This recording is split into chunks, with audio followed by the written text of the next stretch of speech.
L'histoire commence avec un jeune homme qui réfléchit au fait que chacun a ses propres talents spéciaux. Certaines personnes ont des capacités artistiques, comme dessiner des images réalistes, tandis que d'autres possèdent une beauté physique ou une aura attrayante, même si elles ne correspondent pas aux standards traditionnels de beauté. L'histoire bascule ensuite vers le jeune homme sur son lieu de travail, où un collègue l'invitait à une fête. Il refuse poliment, mentionnant qu'il a du travail à faire. Une autre personne remarque qu'il est toujours ponctuel et dévoué à son emploi. Plus tard, en rentrant chez lui, il exprime son désir d'obtenir une promotion. Le protagoniste est un individu travailleur qui accorde de l'importance à la ponctualité et préfère accomplir ses tâches à temps, ce qui lui permet de rentrer tôt chez lui. Il aime cuisiner, mais saute souvent des repas avant de se coucher, impatient de plonger dans un monde de rêve. Dans ce rêve, qu'il visite depuis son enfance, il se trouve dans un lieu magique rempli de combats à l'épée et d'aventures excitants. Dans ce monde onirique, il se sent plus jeune et plein de vie, rencontrant des créatures étranges et vivant des expériences palpitantes.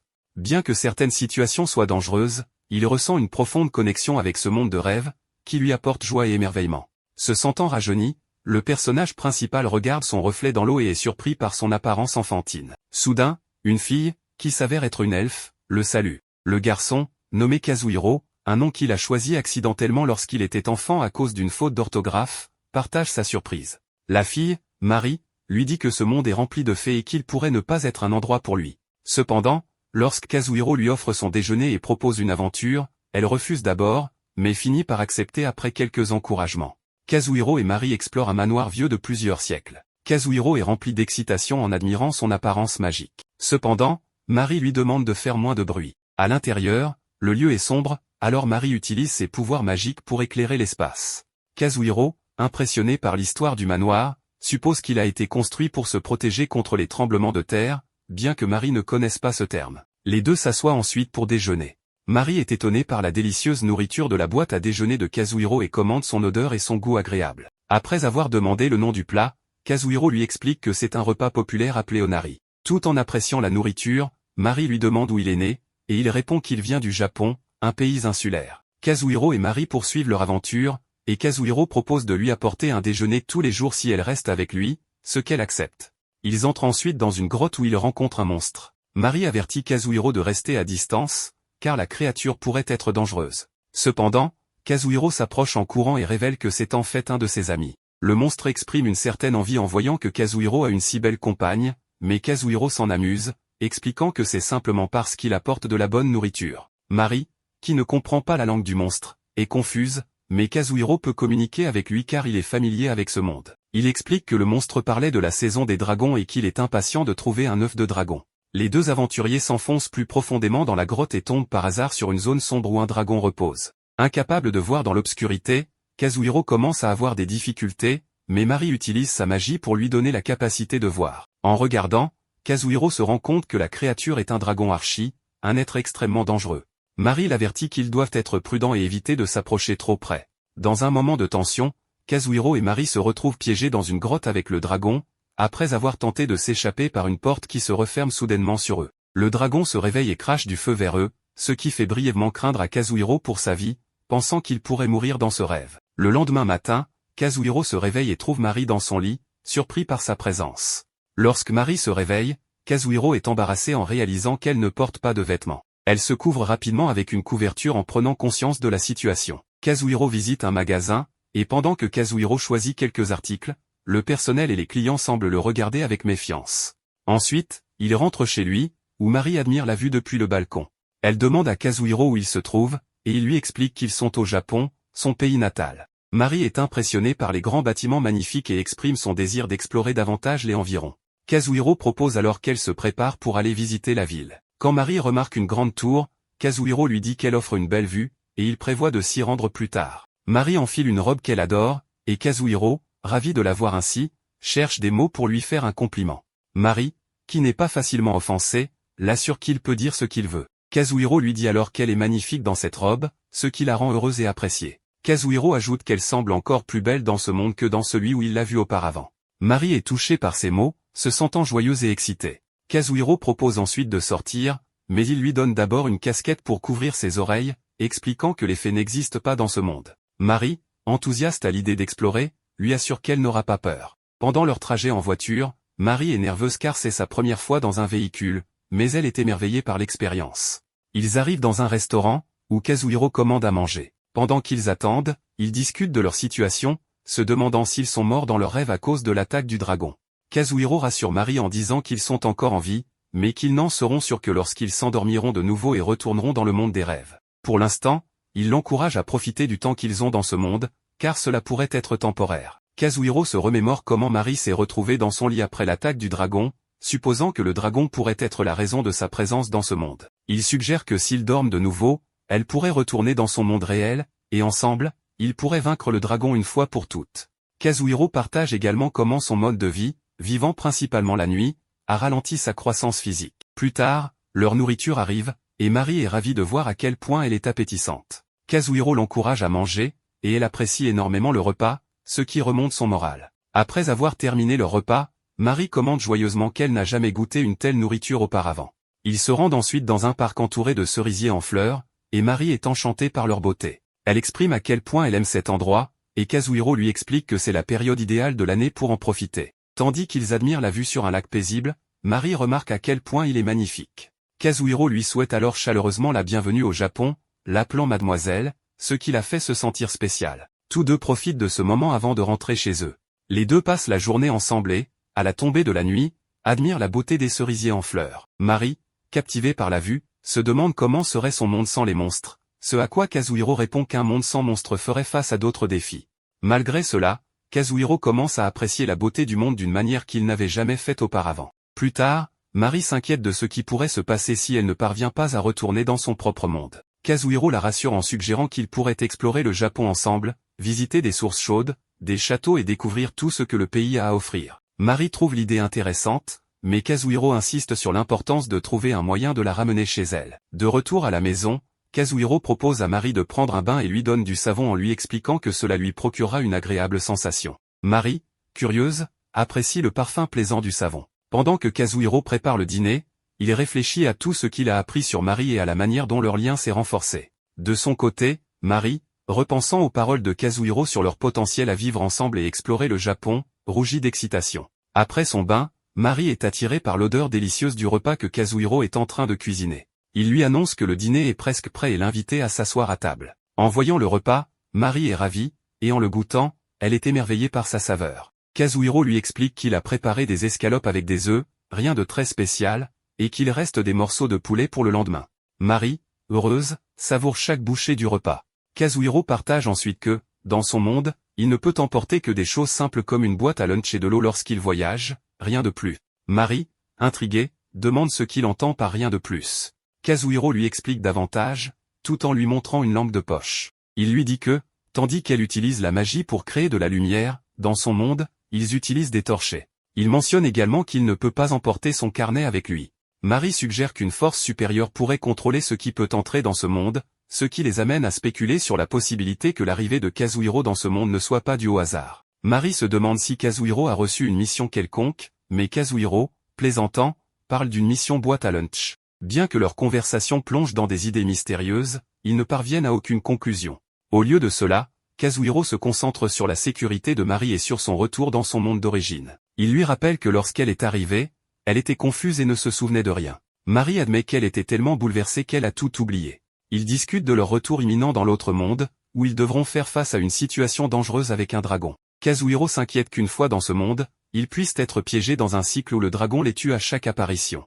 Mari avertit que le souffle du dragon est puissant et magique, rendant presque impossible sa défaite. Kazuhiro, cependant, préfère en apprendre davantage sur le dragon de manière plus personnelle plutôt que de se concentrer uniquement sur ses capacités de combat. Alors qu'ils se préparent à dormir, Mari, enthousiaste, mentionne qu'ils sont prêts à tenter de retourner dans l'autre monde. Elle invite Kazuhiro à s'allonger à côté d'elle, ce qui le met mal à l'aise, mais il finit par trouver le courage de la rejoindre. Elle lui demande avec espièglerie s'ils vont dormir ensemble, laissant Kazuhiro à la fois embarrassé et intrigué. En s'endormant, ils sont transportés de nouveau dans le monde des rêves, où ils font face à une menace inattendue du dragon. Kazuhiro demande à Mari de rester derrière lui et tente de raisonner le dragon, expliquant qu'ils n'ont aucune intention hostile. Il révèle également qu'il a amené Mari sans mauvaise intention. Tandis que Mari réfléchit à son passé, Kazuhiro théorise que le dragon pourrait protéger quelque chose ou quelqu'un et qu'ils doivent prouver qu'il ne représente aucun danger. Kazuhiro offre alors un verre au dragon en guise d'excuse, reconnaissant que ce n'est pas suffisant pour réparer un tort, mais que c'est un geste de paix. Le dragon, qui s'avère être une femelle, est intriguée par l'approche de Kazuhiro et Mari. Elle est surprise que Kazuhiro comprenne la langue des dragons, connaisse ses préférences, et trouve fascinant qu'il soit indemne. Elle mentionne également qu'elle avait remarqué l'état de Kazuhiro la veille, ce qui suggère qu'elle est consciente de leur situation. En réponse à la question du dragon, Kazuhiro accepte de révéler le secret de sa guérison, espérant que cela convaincra le dragon de les laisser partir. Mari est soulagée et excitée en entendant qu'il pourrait être libéré. Soudain, une lumière apparaît, signalant un événement important. Le dragon découvre que Kazuhiro est arrivé d'un autre monde par le biais des rêves, et que Mari a également voyagé dans ce monde. Mari réfléchit à une phrase de Kazuhiro concernant son désir de voir ses œufs, laissant entrevoir le mystère et la connexion qui les unissent. Le dragon montre alors quelque chose à Kazuhiro et Mari, ce qui excite énormément cette dernière. L'environnement est particulièrement chaud, une condition idéale pour l'éclosion des œufs. Le dragon remarque une odeur étrange émanant de Kazuhiro, qu'il ne comprend pas immédiatement. Après un moment de confusion, Kazuhiro réalise que l'odeur pourrait venir de sa boîte à lunch et plaisante sur l'intérêt que cela suscite. Le dragon explique que parler sous cette forme est difficile pour elle et qu'elle ne peut pas boire correctement. Elle commence alors à lancer un sort magique, fascinant Mari, qui n'a jamais vu un dragon utiliser de magie. Mari commente la puissance des sorts de dragon par rapport à ceux des humains. Soudain, le dragon se transforme en une forme humaine, ce qui surprend Mari et lui fait penser que les légendes qu'elle a entendues pourraient être vraies. Sous cette nouvelle apparence, le dragon explique qu'elle n'a pas pris cette forme depuis longtemps et demande à Kazuhiro si elle semble étrange. Kazuhiro la rassure en disant qu'elle est magnifique. Le dragon demande ensuite la nourriture et la bouteille de Kazuhiro. Bien qu'hésitant, Kazuhiro offre finalement sa nourriture, incertain de la réaction du dragon. Le dragon insiste, expliquant qu'elle ne veut pas la manger mais seulement la tester. En échange, elle propose de donner à Kazuhiro une écaille magique capable d'améliorer considérablement ses capacités. Kazuhiro accepte, et le dragon savoure la nourriture avec enthousiasme. Elle goûte également une boisson qu'elle trouve délicieuse. Kazuhiro et Mari sont ravis de sa réaction positive. Le dragon, ravi d'avoir goûté quelque chose d'aussi bon, apprend que cette nourriture vient du monde de Kazuhiro et n'existe pas dans le leur. Elle avait initialement pensé qu'elle pourrait en trouver ici et avait même envisagé de conquérir un village pour cela. Cette révélation met Kazuhiro mal à l'aise, tandis que Mari se réjouit de la satisfaction du dragon. En échange de la nourriture, le dragon donne à Kazuhiro une pierre imbibée de son sang, un objet puissant et précieux. Quand Kazuhiro partage cette information avec Mari, elle se rend compte de l'importance de la pierre, et oblige Kazuhiro à l'échanger contre le repas. À la fin de leur rencontre, le dragon demande qu'il lui apporte encore plus de nourriture la prochaine fois. Kazuhiro est satisfait, mais Mari est perplexe quant à la raison pour laquelle le dragon leur a donné un objet aussi précieux en échange de nourriture. Mari parle des propriétés curatives du sang du dragon et à sa valeur inestimable. Bien que Kazuhiro suggère de le vendre à un prix élevé, Mari explique que cela soulèverait des questions sur son origine. Il apprend ensuite la chute d'une ancienne civilisation détruite après avoir tenté de voler des œufs de dragon. En représailles, le dragon avait ravagé la région, la rendant inhabitable. Après avoir survécu à cette rencontre, Kazuhiro se sent triste à l'idée que Mari ne l'accompagnera plus. Mais elle le rassure, affirmant qu'elle voyagera toujours avec lui. Elle exprime également son désir d'apprendre le japonais, ce qui rend Kazuhiro heureux. Après plusieurs jours, le protagoniste raconte que la vie aux côtés de l'elfe n'est pas si mauvaise. Il vient de rentrer du travail, et on peut voir l'elfe en train d'étudier le japonais grâce à un programme télévisé. Cependant, le protagoniste a encore du mal à s'habituer à l'idée de vivre avec un être inexistant dans ce monde, ce qui reste étrange pour lui. Il décide de préparer un repas avec de la viande hachée, profitant d'un bon prix. Alors qu'il cherche quelque chose dans le réfrigérateur, l'elfe le surprend en disant quelques phrases en japonais. Elle prend très au sérieux l'apprentissage de la langue et vise à la parler parfaitement en 2 mois, souhaitant l'étudier dans les 2 mondes. Plus tard, Mari est ravie du repas et de la boisson qu'il a préparé, impressionnée par la simplicité et l'aspect économique de la préparation. Alors que Kazuhiro fait la vaisselle, elle lui demande où se trouve le sang et l'écaille du dragon dans ce monde. Il répond qu'il n'en a aucune idée, mais qu'en revenant dans son monde, tout reste avec lui. Il suppose que lui et ses affaires deviennent invisibles pour éviter que quelqu'un ne les vole. L'elfe se demande s'il y a quelqu'un qui contrôle cette situation liée au rêve, et le protagoniste aimerait bien le savoir aussi. Mettant cette question de côté, il lui demande si elle veut faire quelque chose. Il souhaite l'emmener dans plusieurs endroits, mais Mari doit malheureusement travailler sur un rapport sur la magie ancienne et gérer une pile de tâches pour la guilde des mages. Le protagoniste comprend et, en parlant de magie ancienne, il lui demande si elle a déjà vu des pierres magiques. Mari répond que non, car elles ne sont qu'une légende. Cependant, en y réfléchissant, si les draconiens existent, peut-être que ces pierres sont réelles. Le protagoniste lui propose alors d'aller explorer une ancienne carrière de pierres magiques dont il a entendu parler. Mari accepte, mais insiste pour emporter plusieurs repas au cas où. Le soir, alors qu'ils se détendent, le protagoniste avoue qu'il s'endort plus facilement grâce à Mari. Il se souvient qu'elle veut apprendre le japonais en 2 mois, ce qui pourrait correspondre au temps qu'ils passeront ensemble. Curieusement, il ne veut pas se séparer d'elle. Au réveil, dans l'autre monde, il se prépare à visiter les ruines du Ja.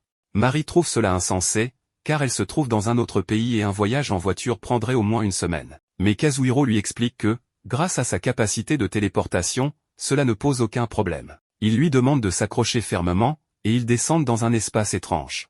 Il explique qu'il se trouve dans un monde situé à un niveau en dessous de l'autre. Cette capacité, appelée train, lui permet de se téléporter sur de longues distances rapidement, bien qu'elle soit rare et presque exclusivement réservée aux marchands. Pour l'obtenir, il faut inscrire son nom sur une statue du dieu des voyages et recevoir la permission de voyager une fois par jour. Il précise qu'il y a des limites, il ne peut pas se rendre dans des lieux dominés par des êtres puissants comme un dragon, ou transporter trop de poids. L'elfe réalise alors qu'il la porte dans ses bras depuis un moment et, gêné, lui demande de la poser. Le voyage dure environ 20 minutes. Le protagoniste lui demande de rester près de lui, ne sachant pas ce qui pourrait arriver s'ils se séparaient. Une fois arrivé, Kazuhiro dépose une fleur en offrande sur une statue. Après avoir marché un moment, ils atteignent les ruines du Ja. Kazuhiro explique que, par le passé, des pierres magiques y étaient extraites pour fabriquer des objets magiques, ce qui en avait fait un centre de population prospère. Une grande forteresse avait été construite pour la protection, mais lorsque les pierres magiques ont disparu, la région est tombée dans l'obscurité. Selon des rumeurs, certaines personnes disent ressentir la présence de pierres magiques en visitant l'endroit. Marie, accablée par la chaleur, a du mal à continuer. Elle ne voit que des pierres ordinaires, des ruines, du sable, et ressent une chaleur étouffante. Elle veut abandonner, mais Kazuhiro l'encourage en lui parlant d'un oasis plus loin. Elle décide de continuer, espérant que cela en vaille la peine. Kazuhiro remarque que la chaleur l'affecte beaucoup et se demande si elle pourrait supporter l'été japonais. En arrivant près d'une montagne, ils sont surpris de voir des bâtiments et des maisons, semblables à une ancienne mine. Marie lui demande s'il est sûr qu'il y a des pierres magiques dans ces ruines. Kazuhiro répond qu'il n'en est pas certain, mais qu'il a le pressentiment qu'ils trouveront quelque chose d'intéressant. Enfin, ils atteignent l'oasis, et Marie est ravie de la fraîcheur qu'elle y trouve. Après avoir pris un bon repas dans une ambiance fraîche et avec une vue magnifique, Marie retrouve le moral. Elle s'excuse pour son manque de tolérance face à la chaleur, qui est difficile à supporter pour elle, mais elle remercie Kazuhiro de lui avoir permis de profiter de ce moment exceptionnel. Curieuse, elle lui demande quelles autres compétences il possède en dehors de la téléportation. Kazuhiro lui propose de les lui montrer via son panneau de statut, à condition qu'elle lui montre aussi le sien. Marie accepte, mais insiste pour qu'il garde cela secret, car au sein de la guilde des mages, ils passent leur temps à se comparer et à établir des classements, ce qu'elle trouve agaçant. Lorsque Marie découvre le niveau de Kazuhiro, elle est stupéfaite, il est de niveau 72, un niveau qu'elle n'a jamais vu auparavant. Cependant, Kazuhiro minimise son niveau, expliquant qu'il préfère vivre tranquillement sans trop se soucier de cela. Marie justifie son propre niveau inférieur par le fait qu'elle consacre beaucoup de temps à l'étude de différentes magies, ce qui ralentit sa progression.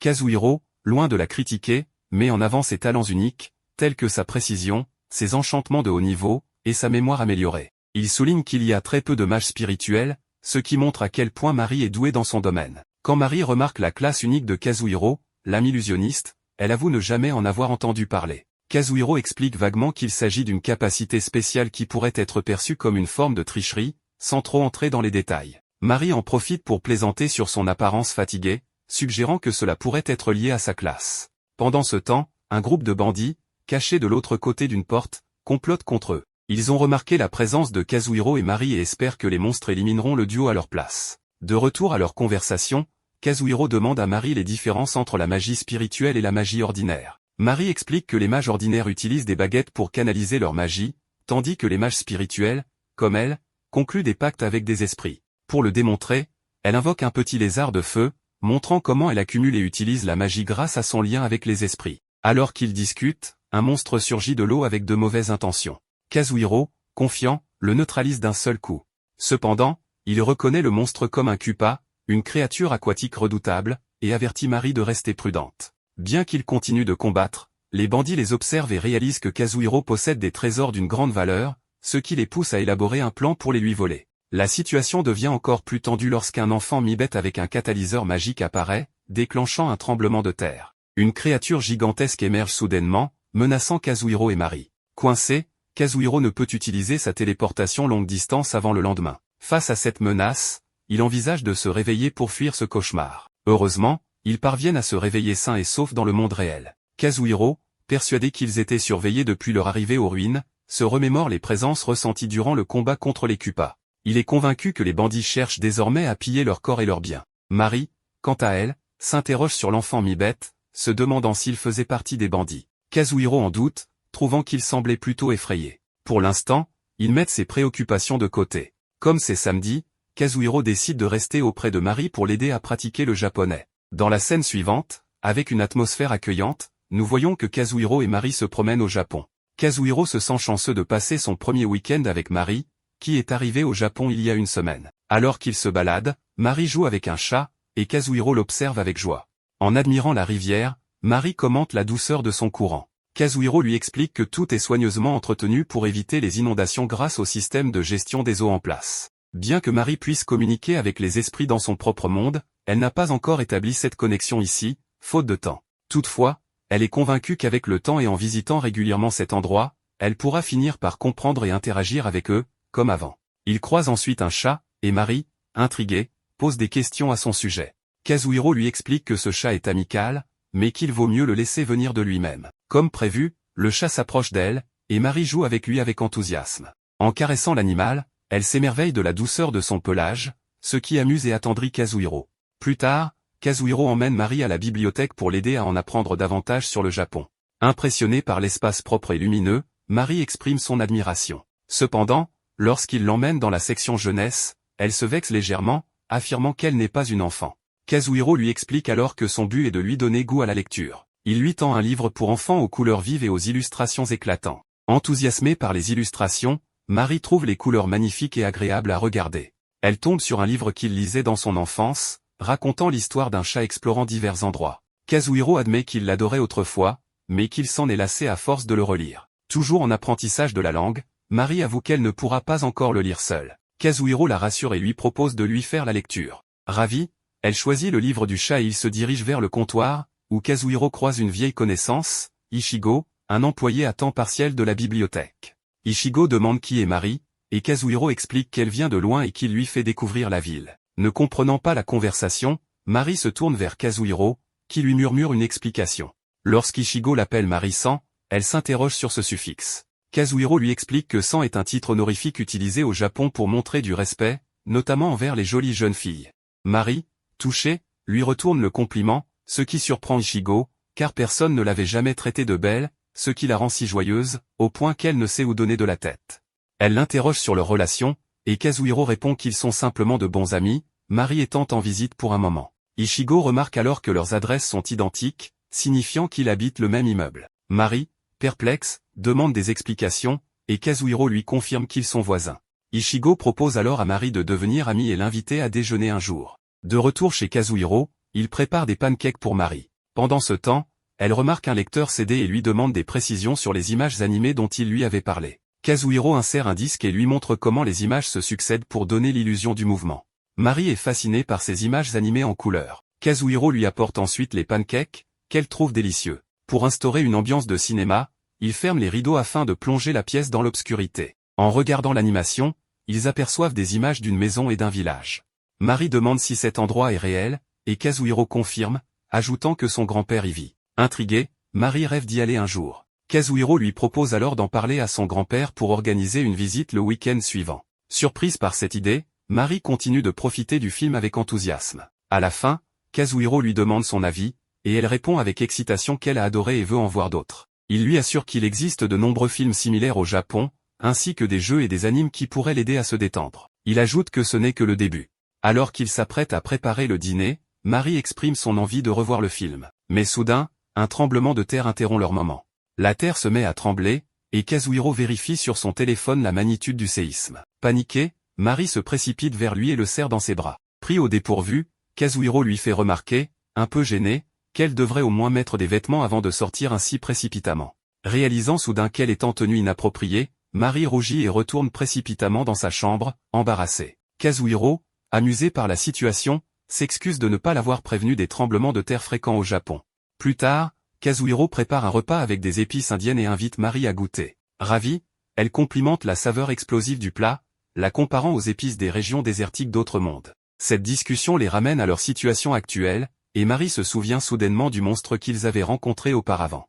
Elle se demande s'ils retourneront dans cet endroit dangereux. Kazuhiro la rassure, expliquant qu'il pourrait y être renvoyé, mais qu'il ne s'inquiète pas outre mesure. Mari, cependant, s'inquiète des risques qu'il court, même avec la possibilité de revenir en sécurité. Kazuhiro révèle alors qu'il possède une compétence spéciale lui permettant de parcourir de longues distances une fois par jour, ce qui pourrait leur offrir une échappatoire en cas de danger. Mari réalise que cette compétence est essentielle pour leur survie. Il repense aussi à l'enfant qu'ils avaient rencontré et soupçonne qu'il a été forcé de convoquer des monstres. Kazuhiro suppose que la clé du mystère réside dans le catalyseur magique que l'enfant tenait. Il exprime son désir d'aider cet enfant et propose d'élaborer un plan pour le libérer des bandits qui pourraient le retenir prisonnier. Avant d'agir, Mari se remémore une vieille légende affirmant que les races mi-bêtes sont particulièrement douées pour utiliser les pierres magiques. Elle n'a pas pu identifier clairement l'origine de l'enfant, mais il est possible qu'il en fasse partie. Kazuhiro complète sa réflexion, suggérant qu'il pourrait utiliser ses connaissances pour percer le mystère. La scène se termine dans leur chambre.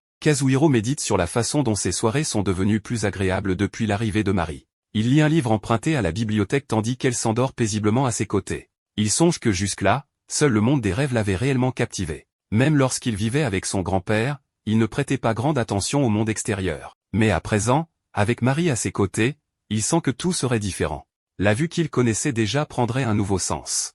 Avant de s'endormir, il lui murmure doucement « On continuera l'histoire demain. Bonne nuit, Miss Elf. Maintenant, nous pouvons voir un peu du passé. » Le petit Furito, qui s'appelle Nuit, voit son grand-père lui montrer une pierre qui commence à briller. Celui-ci lui explique que, depuis des temps ancestraux, son espèce a le pouvoir de contrôler les pierres magiques. Parmi toutes celles qui existent, celle-ci est particulièrement spéciale. Nous revenons alors au présent, où le petit Nuit pleure, car il aimerait pouvoir être avec son grand-père. Pendant ce temps, le protagoniste veut commencer à mettre son plan à exécution, sauver l'enfant félin et expulser les bandits. Cependant, en cas d'échec, ils fuiront grâce au sort train du héros. Mari utilise une capacité de magie lumineuse qui lui permet de devenir invisible, et ils se promettent de se retrouver bientôt. Le protagoniste réfléchit à son plan, qui consiste à attirer les bandits vers eux pour pouvoir sauver Nuit. Si les bandits forcent le garçon à invoquer le monstre, Mari s'occupera de l'éloigner afin qu'il ne représente pas une menace pour Kazuhiro. Une fois que le héros trouve les bandits, il contacte l'elfe, qui lui annonce qu'elle a caché 10 lézards de feu dans le sable. Elle utilisera ces lézards pour attirer l'attention des bandits et les forcer à invoquer le monstre au plus vite. Dès que cela se produit, le protagoniste parvient à retrouver Nuit. Pendant ce temps, les lézards de feu jouent à une sorte de jeu de tap-taupe, surgissant constamment du sable pour attaquer les ennemis de différents angles et ainsi maintenir le monstre occupé. Le plus important est que Mari est en sécurité à un endroit sûr. Nuit ne comprend pas ce qui se passe et ne peut s'empêcher d'avoir peur. Il aimerait que quelqu'un vienne l'aider. Soudain, le protagoniste apparaît. Mais Nuit est terrifié, croyant qu'il est venu se venger. Avant de répondre, le héros vérifie que Nuit appartient bien à la race des félins et qu'il agit contre sa volonté. Kazuhiro le rassure immédiatement, lui demandant de ne pas avoir peur. Il lui assure qu'il ne lui fera aucun mal et qu'il souhaite simplement discuter. Nuit est surpris de voir que le héros parle la langue des mi-bêtes. Le protagoniste lui explique que c'est normal, car l'apprentissage des langues est l'une de ses passions. Nuit est choqué, mais Kazuhiro lui demande s'il est seul ou si d'autres ont été capturés avec lui. Nuit répond qu'il est le seul captif, car son espèce est très faible. Il explique qu'il vivait caché avec son grand-père pour éviter les dangers. Ce dernier lui disait toujours que si les humains les trouvaient, il leur ferait des choses terribles. Un jour, ces maudits humains sont apparus, et ce qu'il redoutait tant s'est produit. Kazuhiro est désolé pour lui. Il aimerait en parler davantage, mais ce n'est pas le moment. Il propose alors à Nuit de fuir avec lui immédiatement. Nuit ne comprend pas pourquoi le héros l'aide. Kazuhiro lui dit que ce n'est pas un problème et lui demande s'il ne lui fait pas confiance simplement parce qu'il est humain. Après un instant d'hésitation, Nuit accepte son aide et lui demande de l'emmener loin d'ici. Il déteste utiliser la pierre pour invoquer le monstre et attaquer les voyageurs. Kazuhiro accepte, mais à ce moment-là, il est attaqué par les bandits. Le chef des bandits semblait attendre son retour, pensant qu'il possédait une capacité de téléportation pour fuir avec l'elfe. Kazuhiro lui répond que ce n'est pas tout à fait ça, mais il le supplie de retirer les chaînes de l'enfant. Le bandit lui propose alors un marché, il le laisse partir avec Nuit, mais en échange, il veut sa bourse au trésor. Kazuhiro est surpris que l'homme sache pour sa bourse, ce qui signifie qu'il possède une capacité de détection. Mais il refuse de traiter avec des bandits. Il active alors sa compétence pour foncer à toute vitesse et couper la pierre qui retenait Nuit. Le chef des bandits prend cela très mal et décide de punir Kazuhiro de la pire manière possible pour qu'il regrette son acte. Le héros dit quelque chose à Nuit, puis, sans perdre de temps, il commence à donner une leçon à tous les bandits présents. L'un d'eux semble très résistant et l'affronte avec une armure en métal. Il a l'intention de jeter Kazuhiro dans le vide, mais, d'une manière ou d'une autre, ce dernier disparaît, laissant son adversaire tomber à sa place. Les bandits, ne sachant pas où est passé Kazuhiro, commencent à le chercher immédiatement. Pendant ce temps, le petit Nuit se cache et le protagoniste le félicite pour son excellent travail. Nui ne comprend pas comment il a disparu ainsi. Kazuhiro lui explique qu'il a utilisé Phantom Illusion, une compétence qui lui permet de créer des copies illusoires de lui-même. Cela a du sens, car sa classe est littéralement épéiste illusoire. Nui n'a jamais entendu parler de cette classe. Kazuhiro explique qu'elle est considérée comme l'une des plus faibles, car elle est principalement spécialisée dans la fuite. Le petit Furito ne peut pas croire que Kazuhiro est faible. Mais le héros lui confirme que oui, car les monstres le battent régulièrement. Protéger les autres n'est pas son point fort. C'est pourquoi il lui demande encore une fois de bien se cacher pendant qu'il termine d'éliminer les ennemis. Le combat reprend et les bandits rencontrent de sérieux problèmes face à Kazuhiro. Ils essaient de l'attraper, mais n'y arrivent pas. Il gagne du temps et demande à Mari comment ça se passe de son côté. Elle lui annonce que le monstre a décidé de plonger à nouveau sous le sable, ce qui signifie que le plan fonctionne comme prévu. Kazuhiro annonce qu'ils devront bientôt se retrouver, mais il demande à Mari d'attendre un instant, car quelque chose l'inquiète encore. Il observe le chef des bandits, qui reste debout comme si de rien n'était. Derrière lui, 2 hommes le protègent. Kazuhiro ne comprend pas ce qu'il prépare, mais son intuition lui dit que quelque chose ne tourne pas rond. Soudain, il réalise que le bandit a repéré l'elfe caché. Il comprend alors qu'il utilisait une capacité de détection pour localiser Mari, ce qui explique son immobilité. Le chef donne l'ordre à ses hommes de capturer l'elfe, mais Kazuhiro intervient immédiatement pour l'empêcher. Furieux, le bandit attaque Kazuhiro avec une magie destructrice, ne se souciant même pas de blesser ses propres hommes. C'est à ce moment-là que notre héros comprend que cet homme n'est pas un simple bandit, mais un puissant mage prêt à tout pour parvenir à ses fins. Le mage affirme que, quoi qu'il arrive, il finira par attraper Kazuhiro, car il sait où il ira. Il devine que, fidèle à son bon cœur, il cherchera à protéger Nui. Kazuhiro active alors sa capacité pour fuir, et le mage comprend que son pouvoir a une limite de poids. S'il pouvait tout emporter avec lui, il aurait déjà sauvé Nui depuis longtemps. Le mage lui ordonne de lâcher son épée et de se rendre avant qu'il ne soit trop tard. Kazuhiro admet qu'il a raison, et laisse tomber son épée. Mais en faisant cela, il réduit son poids, attrape Nui et se téléporte aussi loin que possible. Ils finissent par tomber, mais heureusement, la présence du sable amortit leur chute. Alors qu'ils se préparent à fuir, le mage refuse de les laisser partir, à moins que le monstre ne réapparaisse pour les envoyer valser. Kazuhiro sait que cette fois, la menace est bien plus grande. S'il meurt, il se réveillera simplement au Japon. Mais Mari et Nui n'auront pas cette chance. C'est alors qu'un événement étrange se produit, le monstre n'attaque pas immédiatement. Au lieu de cela, il étend ses tentacules, comme s'il cherchait quelque chose. Nui pense qu'il pourrait être à la recherche de la pierre magique. Son grand-père lui avait expliqué que cette pierre était spéciale et qu'elle avait causé la destruction de leur village. En l'extrayant, une créature des profondeurs avait été réveillée, forçant leur peuple à fuir et à vivre cachés, à l'abri des humains et du monstre. Kazuhiro comprend alors que cette créature est en quête de la pierre depuis tout ce temps. Il dit à Nui qu'il lui laisse le choix et respectera sa décision. Le petit Furito s'excuse auprès du monstre de l'avoir invoqué à de nombreuses reprises. Il explique que ses ancêtres lui ont laissé cette pierre, mais qu'il est maintenant temps de la lui rendre. Le monstre attrape la pierre, pousse un cri strident, puis disparaît, ayant enfin trouvé ce qu'il cherchait. Le héros n'en revient pas. Tout semble enfin terminé. Mais alors, il découvre un escalier menant à un labyrinthe souterrain.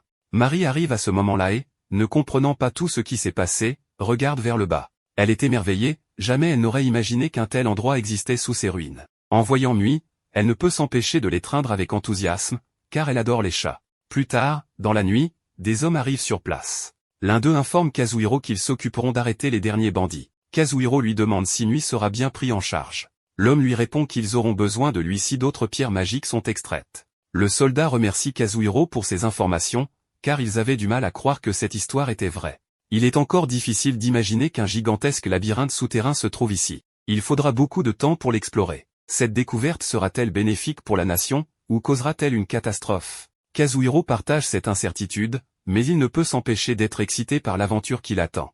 Kazuhiro annonce avec enthousiasme à Mari qu'il a obtenu une permission spéciale pour explorer le donjon. Cependant, Mari refuse et lui demande pourquoi il veut y aller. Kazuhiro est intrigué par son hésitation, et elle explique que même s'il a la permission, elle pourrait ne pas être autorisée à entrer. Elle mentionne aussi que le donjon est mystérieux et potentiellement dangereux. Kazuhiro répond alors avec désinvolture qu'il comptait y aller avec quelqu'un d'autre. Mari semble surprise et lui demande si cela signifie qu'il ne veut pas y aller avec elle. Kazuhiro rit et la rassure en lui disant qu'il plaisantait, bien sûr qu'il veut y aller avec elle. En entendant cela, Mari rougit légèrement, mais accepte de l'accompagner. Dans un sac, un cristal en forme de cœur brille le même que le dragon leur avait donné. Pendant ce temps, ailleurs, le dragon est choqué de découvrir que quelqu'un a ouvert la porte du donjon. Elle s'inquiète du fait que ceux qui entrent n'ont aucune idée du danger qu'ils encourent. Au même moment, ses œufs commencent à éclore. Elle soupire, souhaitant que Kazuhiro et Mari soient là pour voir ses enfants. Elle espère aussi revoir Kazuhiro un jour et partager un repas avec lui. De retour au Japon, Kazuhiro et Mari prennent leur petit déjeuner. Comme toujours, Mari apprécie la nourriture, cette fois du pain fraîchement cuit et une omelette. Après le repas, Kazuhiro se prépare à aller travailler et rappelle à Mari qu'ils se rendront dans l'autre monde plus tard dans la nuit à son retour. Pendant ce temps, ils discutent de la manière dont Mari pourrait obtenir la permission d'entrer dans le donjon. Elle suggère de prouver leurs compétences à la guilde, et Kazuhiro approuve, sachant que ce ne sera pas facile. Mari insiste sur le fait qu'ils doivent élaborer un plan solide pour gagner la confiance de la guilde. Avant de partir, Kazuhiro lui dit au revoir. Mari, timidement, s'accroche à sa manche et lui souhaite bonne chance. Kazuhiro lui sourit et s'en va. Restée seule à la maison, Mari décide de faire le ménage pour que tout soit impeccable. Ensuite, elle s'installe pour étudier, mais le temps passe vite et bientôt, c'est l'heure du déjeuner. Elle se dirige vers la cuisine, se souvenant des instructions précises de Kazuhiro sur la température et le temps exact pour réchauffer son repas au four. Elle suit soigneusement ses indications, règle le minuteur et attend. Cependant, elle devient impatiente et vérifie sans cesse la cuisson, se demandant quand ce sera prêt. Finalement, le minuteur sonne et le repas est parfaitement cuit. Elle s'assoit devant la télévision, regarde des dessins animés et savoure son repas. Son goût est délicieux, et elle savoure chaque bouchée. Pendant ce temps, Kazuhiro est en train de déjeuner au travail lorsque Mari lui vient à l'esprit. À ce moment-là, il reçoit un message de Kaoruko lui demandant s'il a aimé le livre illustré. Elle mentionne que c'était aussi son préféré. Kazuhiro répond que Mari l'a adoré, et ils continuent à discuter. C'est alors que Kazuhiro réalise que Kaoruko a en réalité été la première amie de Mari au Japon après lui. Ils décident de se rencontrer, et Kaoruko semble enthousiaste. Plus tard, Kazuhiro et Mari arrivent dans un restaurant pour retrouver Kaoruko. Mari est fascinée par l'élégance du lieu. Lorsqu'elle prend une gorgée de son café, elle le trouve incroyablement amer. Kazuhiro rit et lui rappelle qu'elle a oublié d'ajouter du sucre. Il en met dans sa tasse, remue et lui demande d'essayer à nouveau. Cette fois, elle le trouve bien meilleur et remarque avec enthousiasme que la nourriture humaine est toujours délicieuse. Alors qu'ils discutent, Mari tire affectueusement la joue de Kazuhiro. Ils plaisantent jusqu'à ce que Kaoruko arrive enfin et les remercie d'avoir attendu. Elle se présente à nouveau et l'homme qui l'accompagne est son mari, Toru Ishijo. Kazuhiro et Toru échangent des salutations, tandis que Mari rougit soudainement. Kaoruko la taquine en disant qu'il n'y a pas de raison d'être si embarrassé. Toru mentionne ensuite que sa femme parle souvent de Kazuhiro. Kaoruko frappe légèrement Toru, ce qui surprend Mari. Elle se tourne vers Kazuhiro et lui demande pourquoi Kaoruko l'a frappé. Kazuhiro rit et lui dit que ce n'est rien de sérieux. Ils entrent tous dans le restaurant, qui est très chic, et Mari est émerveillée par la beauté de l'intérieur. Kazuhiro lui explique qu'il s'agit d'un restaurant français et suppose que c'est peut-être la première fois qu'elle goûtera à la cuisine française. Cependant, en regardant le menu, Kazuhiro réalise que les prix sont incroyablement élevés. Il se demande s'il pourra se permettre un tel repas, mais Toru lui rappelle qu'ils sont invités et l'encourage à en profiter sans se soucier du prix. Pendant ce temps, Mari regarde la table et remarque un nombre inhabituel de fourchettes et de cuillères. Curieuse, Mari demande pourquoi il y a autant de couverts. Kazuhiro lui explique qu'ils auront besoin d'ustensiles différents pour chaque plat. Il avoue qu'il n'est jamais allé dans un restaurant français auparavant et qu'il ne sait pas exactement comment tout fonctionne non plus. En voyant tous ces couverts sophistiqués, Mari s'enthousiasme. Peu après, les plats commencent à arriver les uns après les autres. Mari savoure chaque bouchée et découvre de nouvelles saveurs. Le groupe rit et discute en dégustant son repas. Puis, Kaoruko mentionne qu'un plat spécial est encore à venir. Intriguée, Mari demande de quoi il s'agit. Kazuhiro explique que c'est l'une des spécialités du restaurant. Lorsque le plat arrive enfin, Mari prend une bouchée et est totalement émerveillée. Le goût est unique et délicieux. Elle s'exclame avec enthousiasme que la cuisine française est incroyable. Kazuhiro rappelle alors que le dessert n'a pas encore été servi. Mari attrape son bras en le secouant joyeusement, disant qu'elle est déjà rassasiée et ne sait pas comment elle pourra encore manger. À cet instant, il réalise que les autres à table les regardent, ce qui les rend tous les deux un peu gênés. Le groupe sourit et les taquine en disant qu'ils sont adorables ensemble. Soudain, Toru pose une question qui prend Kazuhiro au dépourvu. Surpris, Kazuhiro nie rapidement quoi que ce soit. Plus tard, en buvant leur café, Kaoruko fait un compliment à Mari. Cependant, Mari ne comprend pas, car Kaoruko parle en japonais. Kazuhiro lui traduit, et elle remercie joyeusement Kaoruko, expliquant qu'elle apprend le japonais et commence à mieux comprendre. Kazuhiro ajoute que Mari a récemment commencé à regarder des films japonais pour améliorer ses compétences linguistiques. Changeant de sujet, Kazuhiro partage qu'il prévoit un voyage, car Mari veut explorer de nouveaux endroits. Toru suggère de visiter Shishibu et commence à parler des célèbres sources chaudes de la région, en montrant même des photos. Curieuse, Mari demande ce que sont les sources chaudes. Kazuhiro explique qu'il s'agit de bains naturels connus pour leurs propriétés relaxantes et lui demande si elle aimerait y aller. Sans hésiter, Mari accepte avec enthousiasme. Toru propose immédiatement de réserver les billets, et ainsi, le plan est scellé. Alors que la soirée touche à sa fin, Kazuhiro exprime à quel point il a apprécié la journée, disant qu'elle était vraiment merveilleuse.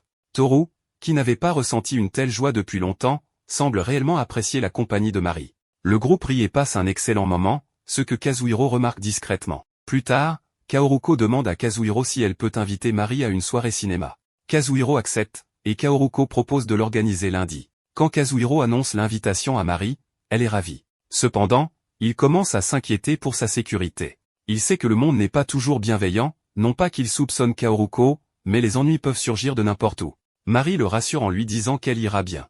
Toru promet également que lui et sa femme veilleront sur elle. Sur le chemin du retour, Mari admet qu'au début, elle se sentait mal à l'aise à l'idée de manger avec des inconnus, mais comme Kazuhiro était là, elle n'était pas du tout nerveuse. Elle le remercie en disant qu'il est vraiment une personne formidable. Kazuhiro lui sourit et la remercie aussi, appréciant ce moment. Il la remercie ensuite d'être venue au Japon et d'être entrée dans sa vie. Tous deux rougissent, et pendant un instant, ils se tiennent même la main avant de rentrer chez eux. Kazuhiro partage alors une idée excitante, explorer de nouveaux endroits ensemble. Mari apprécie son attention, mais lui rappelle de ne pas trop s'inquiéter. Ils poursuivent leur conversation sur un ton léger, plaisantant et profitant de la compagnie de l'autre. Maintenant, on apprend que, selon le rapport du groupe d'exploration, le labyrinthe est très profond, ce qui rend son échelle exacte inconnue. De plus, il a été classé en double difficulté, et il semble qu'ils aient trouvé de nombreuses pierres magiques. Il est donc temps de célébrer, car la prospérité d'Arila y semble assurée. Le protagoniste pense que les mots du gars ressemblent à de l'arnaque, vu le ton avec lequel il les a prononcés. L'elfe est surprise que personne ne parte après le discours, mais Kazuhiro lui dit que les gens veulent s'échanger un max d'infos d'abord, et suggère d'en faire de même. L'elfe pense qu'il allait parler aux gens, mais Kazuhiro préfère simplement espionner ce que les autres disent. L'elfe le réprimande, soulignant à quel point il est asocial, et lui rappelle qu'elle-même a pu parler avec des gens à Tokyo sans même comprendre totalement le japonais. Elle insiste pour qu'il fasse de même dans ce monde, mais cela crée une situation gênante où il ressemble à un couple en pleine dispute. Elle veut emmener Kazuhiro voir un vieil homme nommé Aja pour lui poser des questions. Dès qu'il les aperçoit, il comprend qu'ils sont ceux qui ont découvert le labyrinthe. Mari se présente, et le protagoniste fait de même. Mais Aja semble percevoir que Kazuhiro n'est pas complètement humain. Il le rassure cependant en lui disant de ne pas s'inquiéter et de ne pas prêter attention à ses divagations. Une fois assis, le vieil homme explique que les aventuriers de la guilde ne sont pas venus et que toutes les personnes présentes sont en réalité liées à la famille royale. Le protagoniste se demande si cela signifie que l'accès aux pierres magiques sera restreint aux personnes ayant des liens avec le gouvernement. Le vieil homme trouve le protagoniste intéressant et demande à Mari si elle a du mal à s'entendre avec lui. Elle répond que non, car il est en réalité intelligent, attentionné et qu'elle s'amuse beaucoup en sa compagnie. L'ancien éclate de rire en entendant cela, et le protagoniste rougit face aux paroles de Mari. En changeant de sujet, le vieil homme admet qu'il ne sait pas encore exactement ce que sont ces pierres magiques et pense que la nation a peut-être commencé à célébrer trop tôt. L'elfe mentionne avoir entendu dire que seule la race des félins est capable de raffiner ces pierres, ce qui soulève la question de pourquoi aucune autre race n'a réussi jusqu'à présent. Aja trouve cela mystérieux et soupçonne que quelqu'un a peut-être délibérément effacé toute trace de ce labyrinthe de l'histoire. Cependant, il espère que tout le monde s'amusera en l'explorant. Il demande ensuite à un certain Akam s'il n'a pas oublié de donner quelque chose aux deux jeunes. Puis, il leur annonce qu'ils ont la permission d'explorer le labyrinthe. Mais Kazuhiro répond qu'ils n'ont pas encore prévu de s'y aventurer, car c'est trop dangereux et Mari a besoin de l'autorisation de la guilde des mages. Akam est surpris par leur prudence et juge qu'ils ont raison de ne pas prendre de risques inutiles. Le vieil homme fait alors une remarque qui choque tout le monde, il mentionne que ces deux-là vivent ensemble. Tous les présents sont stupéfaits, car, selon eux, les elfes ne sont pas censés être aussi audacieuses. Mari et le protagoniste rougissent fortement et prennent immédiatement congé sous prétexte d'aller chercher leur autorisation. Une fois dehors, Kazuhiro propose d'aller à la guilde des mages, mais avant cela, il veut faire un détour, car Akam leur a demandé un service. Mari n'aime pas cette idée, car il faisait bien frais au château, et maintenant ils doivent marcher sous une chaleur accablante. Le protagoniste décide alors d'acheter des vêtements locaux pour Mari afin qu'elle souffre moins de la chaleur. Une fois que l'elfe a enfilé les vêtements, Kazuhiro reste bouche bée devant la beauté de l'elfe. Une fois sur place, il retrouve Akam, qui les conduit à une maison, où il trouve le petit Matou, Mui. Après un certain temps, le petit félin semble s'être bien rétabli et sa vie a littéralement changé. Kazuhiro est heureux de voir que Mui est bien traité, qu'on lui a donné un endroit où vivre et qu'on lui enseigne la langue locale, même s'il a encore du mal à l'apprendre. Le point principal, Akam veut que le protagoniste donne son avis sur une découverte faite par le groupe d'exploration. Mari demande au félin de la toucher pour voir ce qu'il se passe, et immédiatement, la pierre commence à briller et change même de couleur. C'est un catalyseur magique, en quelque sorte. Le protagoniste demande à Mui si cette pierre lui donne la même sensation que celle qu'il utilisait auparavant. MUI répond que oui, bien que celle-ci soit légèrement plus faible. C'est l'information que Akam attendait, et il part immédiatement la communiquer. Mais avant de partir, il demande à Kazuhiro d'aider MUI à apprendre la langue, car il n'y arrive vraiment pas. Maintenant qu'ils sont seuls, le protagoniste décide de prendre son repas et partage volontiers avec MUI. Le petit félin est impressionné, car il n'a jamais vu ce genre de nourriture auparavant, et il trouve son goût littéralement venu d'un autre monde. Après avoir bien mangé, il est complètement rassasié, ce qui attendrit énormément l'elfe. Le protagoniste veut en profiter pour que MUI jette un coup d'œil à l'écaille et au sang de la dragonne. Il veut voir s'il peut les raffiner. Bien que MUI ne comprenne pas exactement ce que signifie ce terme, il les examine et avertit le protagoniste qu'ils sont incroyables, une force puissante circule en eux, et il est impossible de les raffiner de quelque manière que ce soit. Kazuhiro transmet cette information à Mari, mais MUI l'interrompt pour ajouter que ce n'est pas tout. Selon lui, des mots sont inscrits à l'intérieur, et il semblerait qu'ils envoient de l'énergie vers un endroit très éloigné. Mari remarque que la lumière émise devient de plus en plus faible et se demande si quelque chose est arrivé à la dragonne. Le protagoniste en doute fortement, car elle est extrêmement puissante. Mais soudainement, les pierres réagissent, ce qui laisse penser que la dragonne les écoute. Mari pense qu'il serait préférable de vérifier cela en personne. Pendant ce temps, au sein de la guilde des mages, on annonce que les ruines d'Uja ont été complètement scellées, ce qui marque le début officiel de l'exploration du labyrinthe. Un conseiller affirme qu'ils en discuteront davantage lorsque Mari sera de retour. Cependant, il refuse de l'envoyer dans un labyrinthe de rang double avec son niveau actuel. Il faut donc désigner une autre personne, et Sven se porte immédiatement volontaire. Mais cette femme lui fait comprendre qu'il n'est pas le candidat idéal, car sa participation compliquerait les relations avec Arilaï. Sven demande alors qui sera envoyé à sa place. Ludoli, c'est ainsi qu'elle s'appelle, propose d'envoyer Mari, celle qui a découvert le labyrinthe. Sven est surpris et lui demande si elle fait cela pour se débarrasser de son élève, mais Ludoli assure que non. Elle pense plutôt que Mari est sur le point d'éclore et de révéler tout son potentiel. Le conseiller estime que ce débat est une perte de temps et décide de poursuivre la discussion une fois que Mari sera de retour. Sven retrouve alors une naine, qui semble être son alliée ou servante, et lui annonce qu'il a été choisi comme remplaçant pour l'expédition. La naine est ravie, persuadée qu'ils trouveront des trésors inestimables dans le labyrinthe. Sven, lui aussi, compte bien mettre la main sur tout ce qu'il pourra. Cependant, il se demande comment Mari a pu découvrir un labyrinthe dans un autre pays et avoue que la présence de son compagnon l'agace profondément. De retour auprès de notre duo, ils arrivent à l'endroit où se trouve la dragonne. Le protagoniste interroge un lézard sur son état, mais celui-ci avoue qu'il ne la voit pas souvent et qu'il n'a donc pas grand-chose à dire. Cependant, il a remarqué qu'elle se comportait étrangement ces derniers temps et qu'elle poussait des hurlements inhabituels. Tous ont peur de la mettre en colère, car cela aurait de terribles conséquences.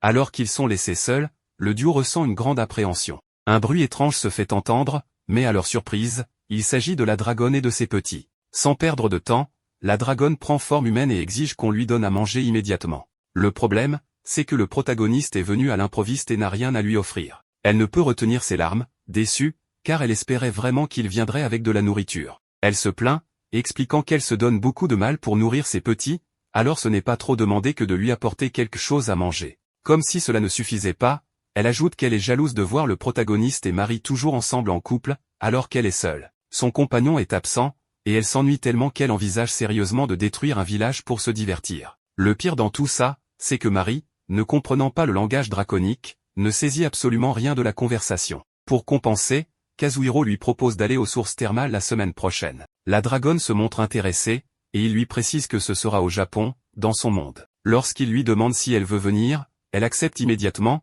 affirmant qu'elle pourra utiliser l'un de ses noyaux pour l'accompagner, tandis qu'un autre restera sur place pour veiller sur ses petits. Mari, intriguée par les cris de la dragonne, demande au protagoniste ce qu'elle vient de dire. Lorsqu'il lui explique qu'elle les accompagnera aux sources thermales, elle est abasourdie. Il est évident qu'il est bien plus imprudent dans ce monde qu'il ne l'était avant. Elle lui interdit de prendre ce genre de décision seul. Le protagoniste accepte, mais il réalise qu'il est déjà trop tard pour revenir en arrière. Mari réagit et rappelle qu'ils doivent se rendre rapidement à la guilde des mages. Plus tard, Mari rédige son rapport, et le protagoniste retourne dans son monde avec elle pour continuer à travailler. Après plusieurs jours, le week-end arrive enfin, marquant le moment de récupérer l'archidragonne. Cependant, il semble que les choses ne seront pas aussi simples que prévu. Sven se demande pourquoi ces deux-là seraient venus dans des ruines oubliées. La naine aux cornes n'en a aucune idée, mais elle a entendu dire que les habitants de la région considèrent ces ruines comme un véritable mystère. Évidemment, ils commencent à suivre le protagoniste et l'elfe, et ils sont surpris de les voir taper dans la main du lézard. Pour ne rien arranger, ils aperçoivent des statues gardiennes très dangereuses, mais restent stupéfaits en voyant que le protagoniste et l'elfe les traversent comme si de rien n'était. La naine conseille de ne pas continuer, mais Sven décide d'utiliser son aptitude oracle pour voir ce qui se cache à l'intérieur. Il y aperçoit de petits dragons, mais l'archidragonne les a repérés. Les statues passent alors à l'attaque. Heureusement, la naine parvient à utiliser une compétence pour fuir, et ils échappent de justesse au danger. Le protagoniste demande à la dragonne ce qui s'est passé, mais elle ne voit en eux que de simples insectes dérangeants. Ils ont décidé de dormir pour atteindre le monde de Kazuhiro. Maintenant, ils dorment pour arriver dans le monde du protagoniste. Sven est convaincu qu'il s'agissait d'un archidragone, mais la grande question est, qui diable était cet homme? En d'autres termes, le protagoniste. Ce dernier vient justement de se réveiller et découvre la situation dans laquelle il se trouve. Une fois que tout est en ordre, la dragonne est surprise de voir un monde non gouverné par la magie. Le problème, c'est que ses vêtements sont trop serrés, et il est impensable de sortir avec. Marie souligne également qu'il faudra faire quelque chose pour ses cornes et sa queue, car elles attireraient trop l'attention. De manière surprenante, la dragonne explique que ces parties de son corps sont constituées de particules magiques, et elle les transforme en vêtements. Dans la voiture, la dragonne est excitée, car elle n'aurait jamais imaginé vivre une telle expérience.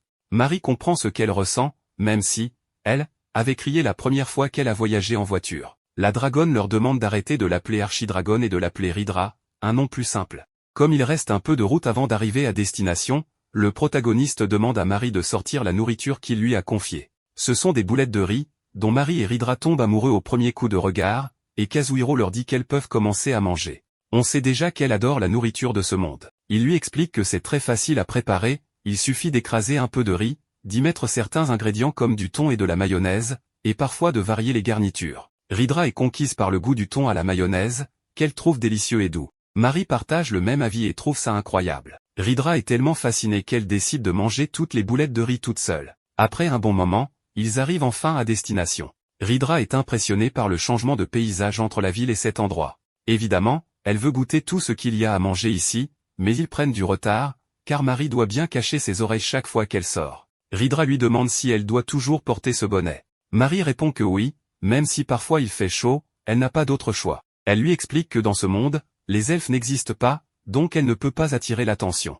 Ridra s'approche d'elle, utilise une sorte de pouvoir magique, et transforme ses oreilles elfiques en tresses. La dragonne explique qu'en plus de cela, elle peut interchanger les deux formes d'un simple claquement de doigts, ce qui donnera à Marie un énorme avantage pour sortir en toute sécurité. Marie, émue, lui saute dans les bras et la remercie, car Ridra vient de résoudre son plus grand problème dans ce monde. Ridra leur dit qu'ils pourront continuer à la remercier plus tard, mais qu'elle ne trouve pas ça dérangeant de les aider, car elle les considère comme de charmants petits mortels adorables. En guise de remerciement, le protagoniste lui donne des pommes de terre au miso à déguster. Même Marie n'en avait jamais goûté avant, et elles adorent toutes les deux cette collation. Après un bon moment, ils arrivent enfin aux sources thermales, où on leur souhaite la bienvenue. Bien sûr, ils attirent rapidement l'attention. Les filles adorent cet endroit, qui semble très chaleureux. Le sol leur paraît un peu étrange, mais dans le bon sens. Le protagoniste demande à Marie d'ouvrir une porte, et à l'intérieur se trouve un bain avec des sources thermales. Kazuhiro avait pensé à un bain privé pour éviter tout problème lié aux oreilles de Marie. Mais bien sûr, il ne s'attendait pas à ce que Ridra règle ce problème aussi facilement. Maintenant que cette question est résolue, ils peuvent aller profiter du grand bain comme il se doit. Une fois dans la salle de bain, les deux filles sont émerveillées par ce système incroyable. Ridra veut immédiatement plonger dedans, mais Marie lui rappelle que, selon les règles, il faut se rincer d'abord. Après s'être lavée, elle profite pleinement des eaux thermales. Pendant ce moment de détente, Ridra demande à l'elfe si elle pourra vraiment explorer ce mystérieux labyrinthe récemment découvert. Marie dit qu'elle ne sait pas, car elle n'a aucune idée de ce que pensent les chefs, et en plus, le chef de la guilde n'est même pas là puisqu'il est occupé par une mission.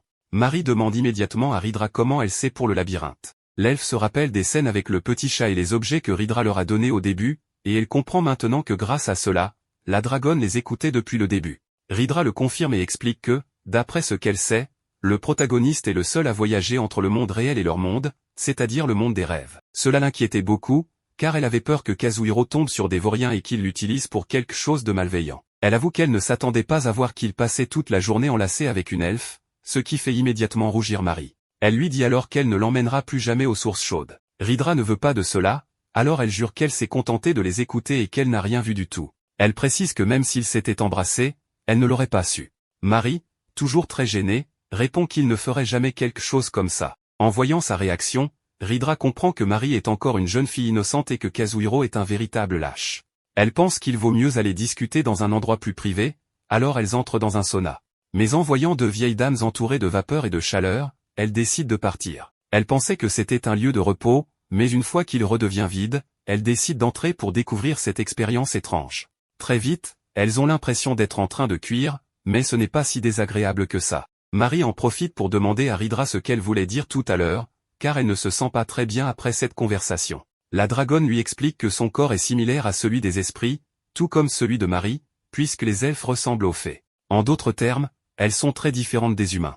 Elle pense que Marie veut mieux connaître le protagoniste et que, petit à petit, cela change son corps et sa façon de penser. Marie ne s'était jamais rendu compte qu'elle changeait. Rydra lui dit qu'elle n'a pas besoin de se précipiter, car tôt ou tard, le jour viendra où ils formeront un couple. Mais Marie n'en est pas si sûre, car elle pense que le protagoniste ne la trouve pas attirante. Rydra en doute fortement, mais Marie insiste sur le fait qu'il évite tout contact physique avec elle et qu'il n'a jamais montré le moindre intérêt romantique. Elle apprécie qu'il soit attentionné, mais elle a l'impression qu'il la traite comme une enfant. Rydra lui explique alors que c'est exactement le problème, il se soucie tellement d'elle qu'il en devient un lâche. Marie ne comprend pas très bien, alors Rydra résume en lui disant qu'elle a ses chances avec lui. L'elfe est surprise d'entendre ça, et Rydra lui propose un moyen simple de vérifier si elle a raison. Curieuse, Marie demande comment faire. Peu après, on la voit rejoindre Kazuhiro. Elle le salue et lui explique que Rydra a voulu rester seul un moment. Le protagoniste lui dit qu'il y a un bain de pied plus loin et qu'il aimerait y aller un moment. Mais il remarque que son visage est très rouge et lui demande si elle va bien. Marie pense que c'est simplement à cause du bain de vapeur. Une fois leurs pieds plongés dans l'eau chaude, Marie trouve le concept des bains thermaux très intéressant. Elle profite du moment pour remercier Kazuhiro. Il lui demande pourquoi, et elle lui explique qu'elle était très embarrassée tout à l'heure, mais en voyant son visage à moitié endormi, elle s'est tout de suite sentie détendue. Le protagoniste ne comprend pas trop ce qu'elle essaie de dire, mais Marie veut qu'il ressente aussi un peu de gêne. Alors, elle lui donne un baiser sur le front. On apprend alors que Rydra lui avait conseillé de simplement l'embrasser n'importe où, et que ça suffirait à le faire rougir. Et effectivement, elle avait raison. Quand elles reviennent, la dragonne est très en colère parce qu'elles ont mis trop de temps. Elle est affamée et commence à faire un caprice, alors Kazuhiro commande immédiatement beaucoup de nourriture pour calmer l'ambiance. Seul, en profitant du lieu, le protagoniste n'arrive pas à croire que son elfe lui a donné un baiser sur le front. Le protagoniste vient de bien s'occuper de Marie, maintenant qu'elle est dans la voiture, mais Rydra trouve ce comportement curieux. En général, elle a observé que c'est la femme humaine qui prend soin de l'homme humain. Elle le félicite donc pour être un peu différent. Le protagoniste trouve qu'elle exagère un peu. Puis, sans trop savoir comment on en est arrivé là, Rydra lui reproche de ne pas l'avoir invité au labyrinthe. Le protagoniste est complètement perdu, il ne voit pas le rapport avec le sujet précédent. De plus, il lui rappelle qu'elle est une archidragonne, donc l'idée de l'inviter ne leur est même pas venue à l'esprit. Cela semble cependant la blesser sentimentalement au point qu'elle se met à pleurer. Plus tard dans la nuit, ils font une halte, et la dragonne semble plus calme. Il lui demande comment elle s'occupe de ses petits dans le nid, et elle lui explique que c'est son corps principal qui s'en charge. Le protagoniste se demande alors ce qui se passerait si elle venait à être blessée dans le labyrinthe. En tant que mère, ce serait une catastrophe. Rydra lui demande d'arrêter de se faire autant de soucis et de simplement se concentrer sur la préparation des repas, tandis qu'elle, elle sera le bouclier du groupe. En d'autres termes, elle veut absolument aller dans le labyrinthe, et ils doivent la laisser y aller. Le protagoniste est impressionné, car il a l'impression que beaucoup de ses problèmes viennent d'être résolus d'un coup. Il l'invitait officiellement, et elle accepte de les accompagner dans leurs futures aventures. Mais en y réfléchissant, Kazuhiro devrait prendre cette décision avec l'elfe, et non seul. Il attendra donc son réveil pour lui en parler. La dragonne, en revanche, n'en revient pas et se met en colère. Dans l'autre monde, le trio est de nouveau réuni, mais Rydra leur demande de l'emmener immédiatement au guilde des mages.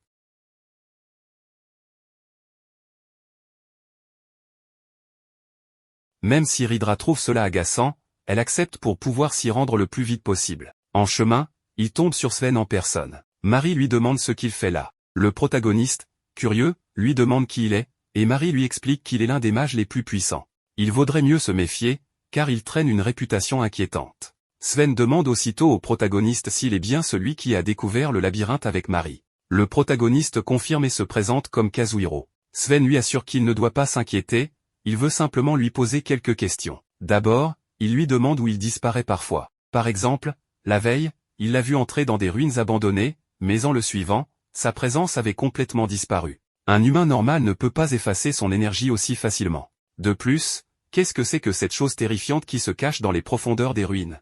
Il sait qu'ils l'ont affronté, alors il veut comprendre comment ils ont survécu. Le protagoniste lui demande d'abord ce qu'il compte faire une fois qu'il aura sa réponse. Sven, très confiant, lui dit que ça lui est égal, car de toute façon, Il compte le tuer pour vérifier s'il est un monstre, puis entrer dans les ruines pour exterminer tout ce qu'il y trouve et profiter des trésors cachés. L'enquêtrice naine, qui s'avère être une dompteuse de spectres, immobilise Marie et Rydra sur ordre de Sven. Il est évident que ce type ne plaisante pas.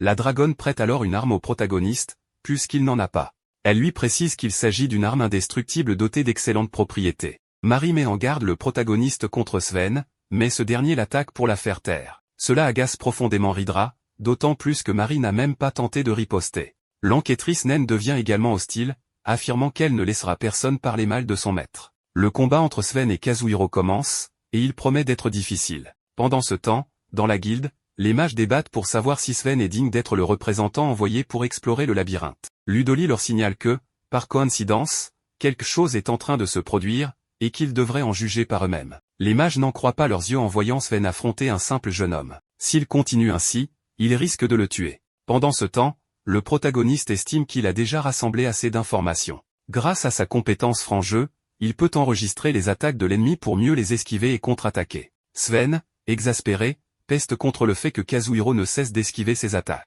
Mais le protagoniste refuse de se laisser intimider et compte bien prouver qu'il n'est pas aussi faible qu'il en a l'air. De son côté, Marie explique à l'enquêtrice que les combats entre membres de la guilde sont strictement interdits. Cette dernière affirme être au courant et ne l'a donc pas touché, mais elle promet en revanche de lui broyer l'esprit jusqu'à la laisser agonisante.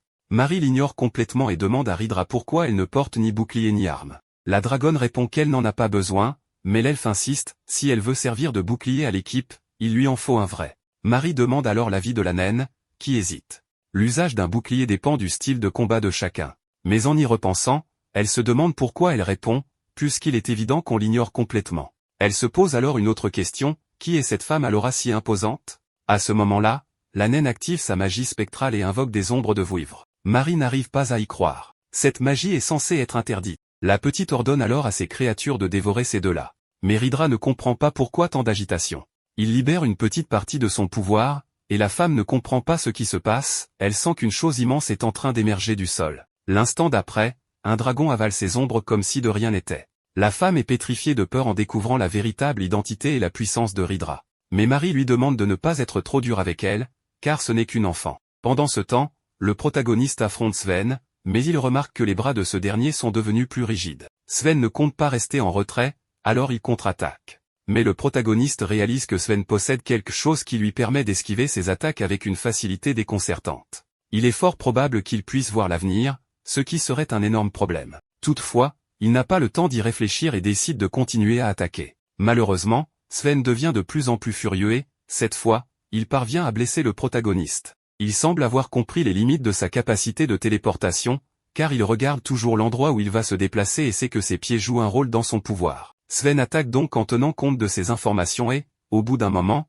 il envoie le protagoniste voler dans l'eau. Pendant ce temps, les filles lui demandent s'il va bien, car il met trop de temps à finir son combat. Rydra trouve ridicule que Kazuhiro se batte de manière aussi propre et décide qu'un jour, elle l'entraînera. Marie propose son aide au protagoniste, mais il lui répond que ce n'est pas nécessaire. La dragonne râle parce qu'il a plongé son épée dans l'eau, mais elle lui fait tout de même savoir qu'elle lui appartient désormais. Cependant, il doit impérativement gagner ce combat. Sven, en voyant Rydra, comprend qu'il s'agit du même monstre que celui des ruines. Le protagoniste est surpris par le regard de Sven, qui lui explique que son pouvoir, oracle, est incroyable. Il lui a fallu énormément de temps pour le maîtriser, car il s'agit du véritable oracle divin de l'élu. Kazuhiro lui demande s'il compte vraiment utiliser une capacité aussi rare et spéciale pour s'approprier les richesses du labyrinthe. Mais Sven lui répond qu'il n'est pas en position de poser une telle question, puisqu'il collabore avec un archidragone. Le protagoniste précise que tout le monde ne cherche pas le pouvoir pour s'enrichir, mais Sven ne le croit pas une seule seconde et décide donc de l'éliminer immédiatement. Le protagoniste refuse de le laisser faire et active plusieurs de ses capacités pour tenter de le déstabiliser. Il esquive plusieurs attaques, lâche son épée et lui assène un violent coup au visage. Kazuhiro sait que l'oracle de Sven améliore la précision de ses attaques, mais réduit sa variété de mouvements. Grâce à sa capacité franc-jeu, il a réussi à analyser Sven et à anticiper tous ses gestes.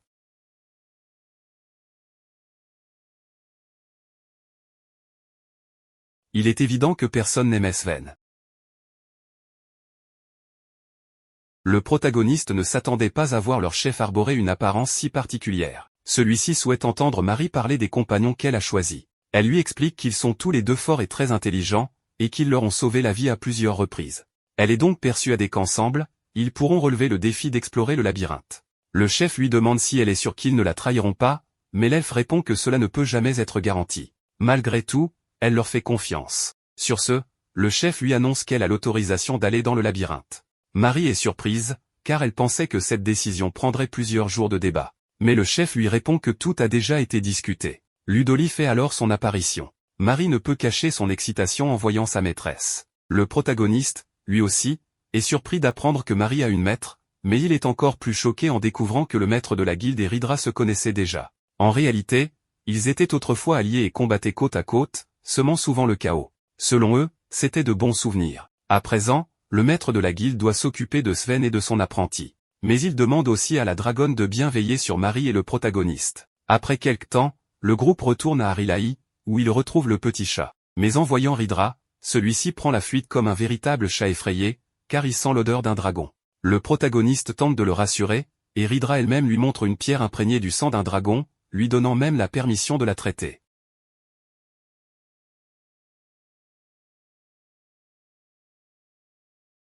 Elle est convaincue qu'elle en est capable. Finalement, après un moment, la pierre se transforme en un bâton, et Ridra y grave le nom de Marie, car il lui appartient désormais. Désormais, ils peuvent enfin commencer l'exploration du labyrinthe.